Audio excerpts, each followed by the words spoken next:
One of you all are here right now is because you believe your freedom matters. You believe your freedom counts for something. And our country has been given this fortunate opportunity to have something called democracy, this tool that gives us the opportunity to advocate for that freedom. And my ask to each and every one of you all in this space today is to not give up. While I know you're here today because you believe in that freedom, because you believe in our democracy, we will be tested over these next 15 to 16 days. It will be challenging for us to see clearly, but we have to stay committed in the things that we believe in. When we're talking about freedom, it's the freedom to be able to go to a public school and ensure that that public school is funded. That is at stake right now. Yeah. That's at stake. Yeah. The freedom to be able to go to church and know that you can come home safely without fear of gun violence ravaging your church. That freedom is at stake right now. Freedom to be able to drink clean water. Yeah. Early voting has started. We have a governor that wanted to move the goalposts last year to make voting more challenging. That freedom is at stake. And the freedom that we've all gathered here today to talk about. The freedom to be able to go into your doctor's appointment and make a decision between you and your doctor, and that decision be within your best interest. That freedom is at stake. And my question is, what are we willing to do about it? Because 9 years ago, when the Voting Rights Act of 1965 was gutted, when they said everybody's voting fine, we've even been able to elect a black president. Let's just let the states figure out who's going to exercise their right to vote. Well, we have seen the decimation of voting rights, not only in this state, but across this country. And unfortunately, in our state as early as last year. Do we want our reproductive health care rights to look the way our voting rights look right now? No. Absolutely not. We're headed though. Those freedoms are at stake and so many more. This was the first time that the Supreme Court decided to rescind on their duty to protect our rights as people. It's not just about women, folks.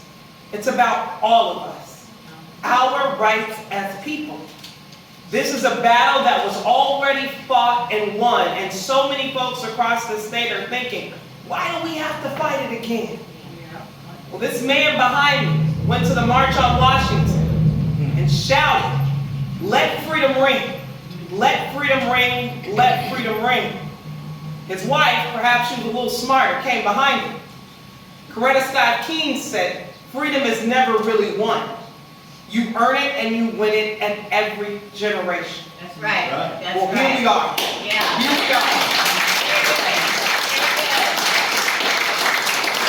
The Supreme Court has relinquished its duty to protect a woman's right to choose to the states. That should be our signal. Is the state ready? Are we ready?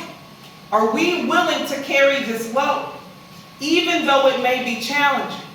You know, this is a rally, but we're asking you all to go and door knock after this. We're asking you all to go and make phone calls after this and to send text messages. None of those conversations are going to be the easiest conversation you've had this week. But I'm reminded of a conversation that I had to have on Monday. Real tough conversation with my opponent. No rules, open forum, let's talk about it. And while it was a tough conversation, it was a worthy one to have. Because I was able to share my vision for this state, and she was able to share what she had for this state. Which is the same old, same old. This idea that we're going to create policy for one side of the room. That's right. That's and right. go to the press and brag about it and say, hey, look at what we've done. We create policy for this side of the room. Meanwhile, the rest of the room is wondering, what about us? That is not what our democracy was intended for. That is not why we elect leaders. We elect leaders to go the distance for us, folks. And we're in football season. You can't score a touchdown on first and goal. You got to get in the end zone. We need leadership who's going to go the distance for us, even when it's hard. And it is very, very clear in these moments right now, folks, that we need freedom to ring. But we also have to understand that that bell doesn't ring on its own. That bell rings because of the work that you all are going to put into your communities over the next 2 weeks. And not just you. We need folks who aren't in this room. Have those tough conversations with people. Move them to want to get involved. Right? I know we've been shunned away from folks over these last 2.5 years, living in uncertainty, in bubbles, in pods, whatever you want to call it.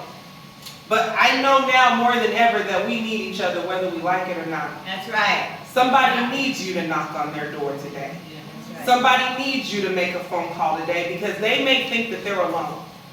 They may think that they're the only ones struggling to make ends meet. They may think that they're the only ones afraid to retire on the account if they do, their health insurance may not keep them alive. They may think they're the only ones that's struggling to find mental health care for their children. Because of your voice, they will see further. Isaac Newton said, if I see farther, it is because I stand on the shoulders of giants. You all are the giants, folks. Are you willing? You have enough gas in the tank. Does it mean that much to you that freedom's worth fighting for? I hope it does. Because I can't win this without you. We can't overcome the challenges ahead of us without each other. And I know you all may have some qualms on the other side, and you're trying to figure out, Republicans are doing this, Republicans are saying this.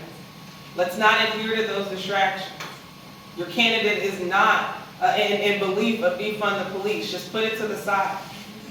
Your candidate believes in seeing people first, but your candidate believes that police are part of the solution. Your candidate believes that the problem is our current leadership's failed policies. That's why I'm running against her. That's right. That's where we are. And I can't tell you how many other distractions they're going to dream up that are not true. But I need us to be steadfast and understanding that what we're standing for means something, not only for us, but for other people.